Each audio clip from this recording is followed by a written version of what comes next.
So, kayo ba nga mga Mars, kapag sobrang gutom ka, kapag kakain ka, parang gusto mo kumain ng masasarap, no? Ayan, so good morning mga kumare. So, nung Sunday nga mga Mars, Mall. nagpunta kami ng mall. Kasi yan nga sabi ni Rihanna. So, pag day off ng papa Na-injure daw niya, tayo. papasyal daw kami. And then ito nga mga Mars, so bago nga kami kumain, syempre, kailangan natin ang magpasalamat kay Lord. Kasi, ah, kasi ugali ko talaga kapag mamasyal kami, so gusto ko magsimba kami, then bago kami gala-gala na. And then ito na nga. So nag-start kasi ang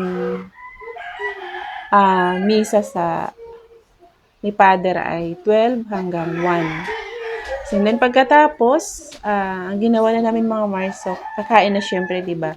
So naghanap kami ng pwede naming kainan. Ang hirap nga lang talaga naman kapag Sunday, so sobrang daming tao. Ang hirap makahanap ng pwesto. Ito na nga mga Mars, ito na yung resulta. Kapag gutom ka talagang mapaparami ka ng order. So yun lang mga Mars.